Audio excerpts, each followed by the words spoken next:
All right, what's up? Welcome back to Math and Beats. Today we are going to introduce the concept of a function.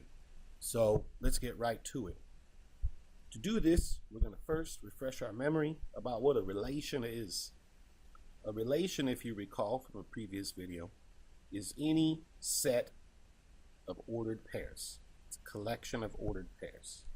We often write set using these braces, and for a relation inside is a bunch of ordered pairs. So in each ordered pair we have a first coordinate and a second coordinate.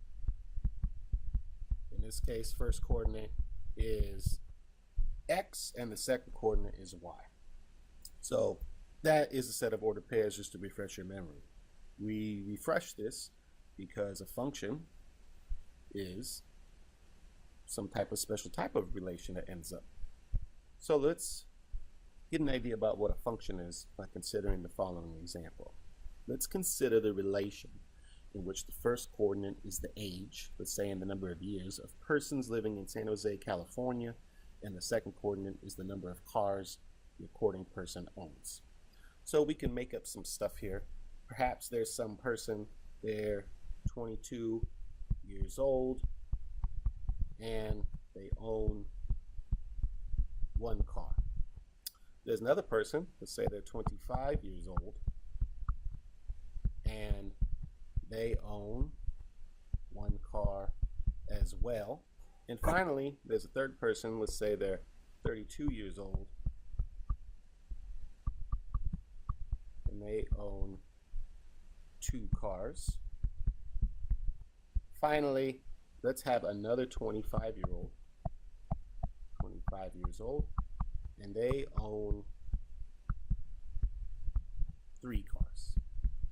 So we can make a little diagram as we did in the past. Draw a little diagram here. This one is going to represent the collection of first coordinates. This is the number of years old of some persons. We have three different first coordinates here. They're the number 22, 25, and 32. In our second little oval looking thing, this would represent the collection of the second coordinates, which is the number of cars a person owns. And we can make a little diagram to say how many cars each of these persons owns. So the 22-year-old, they have one car.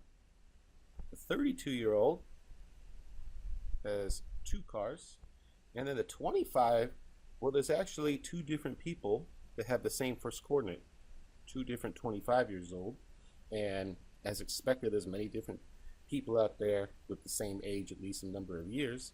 And so in this case, 25 years old, they actually have one car, and there's some other 25-year-old that has three cars. So this is an example of a relation, and we can write it using our notation with the brace. First order pair, we'll use 22 is the number of years old. That person has one car.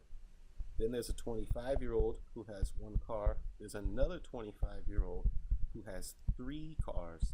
And then there's a 32-year-old who has two cars. So again, by definition, it's an example of a relation. But one thing we want to point out here is that we see two different ordered pairs with the same first coordinate of 25. And there are two different second coordinates.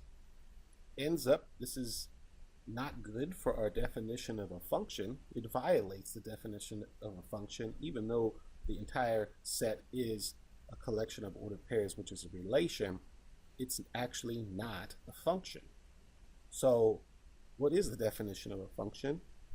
A function is a relation, a collection of ordered pairs, in which every first coordinate has, and here's the important part, exactly 1 second coordinate. As you can see in the example above, that's not true. The first coordinate of 25 has 2 different second coordinates, and hence it is not a function. So we want to be able to distinguish between relations in general and special types of relations, which we call functions. Functions are a huge topic in mathematics. To help us get a little bit of a better grasp on this idea, we're going to consider another example.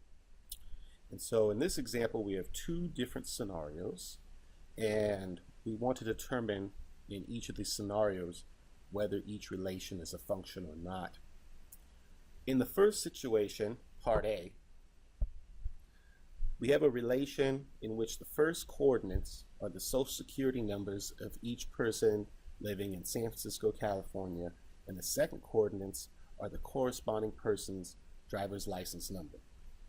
Let's just assume there's no funny business going on here, no fraud or shady stuff, and it's the situation in which you would expect, and that is you have for every social security number, which is unique to each individual, assuming a person can drive, then each of those persons has also a unique driver's license.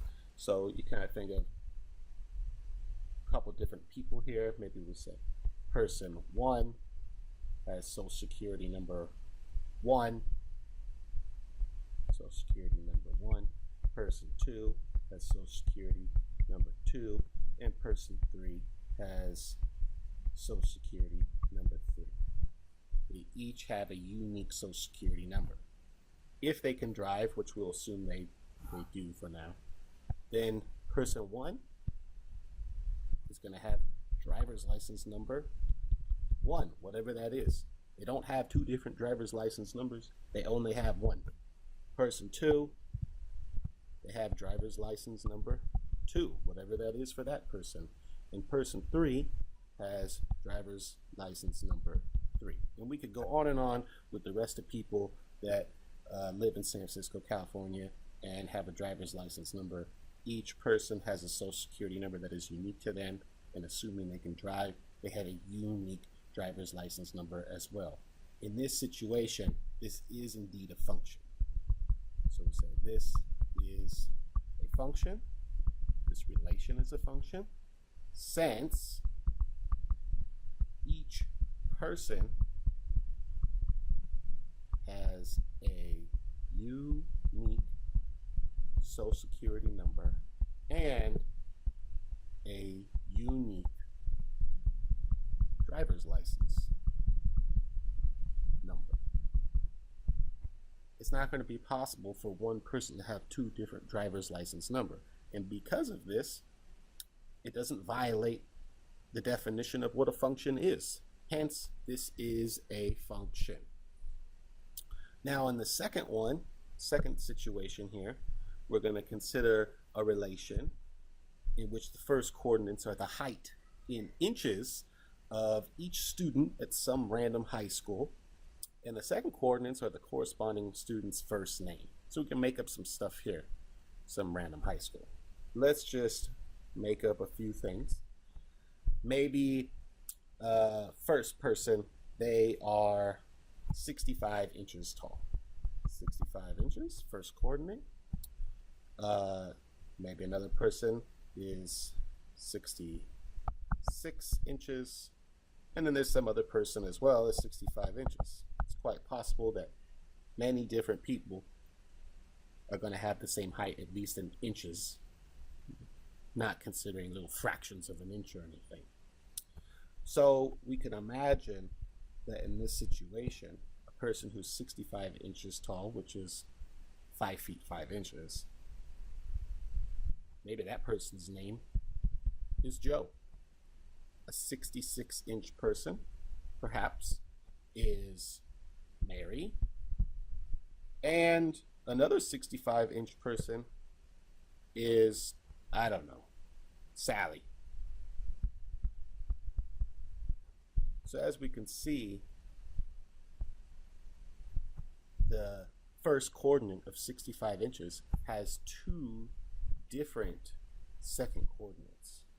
If we were to write this out as a set of ordered pairs, we would have something like 65, comma Joe, 66, comma Mary, and 65, comma Sally. As we can see again, the first coordinate of 65 has two different second coordinates, which violates the definition of a function. So this relation is not a function, since the first coordinate of 65 has two different second coordinates. And that, of course, violates the definition of a function. It still is a relation, but it's not a function because you're going to have people with the same height, but of different names. It's bound to happen. Can you imagine a universe for which this doesn't happen? Maybe, but not in this random school, as we're going to assume. So, to refresh, we have a relation is a collection of ordered pairs, a set of ordered pairs. In example 1, we saw a scenario in which the first coordinates were the age of some persons living in San Jose, California, and the second coordinate, the number of cars that the according person owned. We made up some things which could very well happen, and we saw that some person that was 25 years old had one car, and another person that was 25 years old had 3 cars. So the first coordinate of 25 had two different second coordinates. That violated the definition of what a function is. A function, of course, is a relation in which every first coordinate has one and only one, exactly one second coordinate. In our last example, we saw two scenarios in which the first one had a relation where the first coordinates are the social security numbers of each person living in San Francisco, California.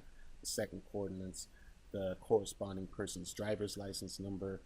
Each person has a unique social security number and a unique driver's license number, so every every first coordinate had exactly one second coordinate, hence that was a function. And in the last example, the relation in which the heights of each student at some random school, heights in inches, had a second coordinates to the corresponding students' first names. We made up some stuff, and as we can see, it's very likely that there are going to be two different people with the same height but of different names. In particular, we made up some heights of 65 inches, and there were two different people named Joe and Sally that were of the same height. This produced a scenario in which one first coordinate of 65 had two different second coordinates, which violates the definition of a function. So there are many different ways to represent functions. It ends up, the different representations can be viewed in videos at a later time, but hopefully this gives you a nice introductory concept of what a function is. All right, so that's it for now, and Math and Beats, stay tuned for a little bit of beats. All right, later.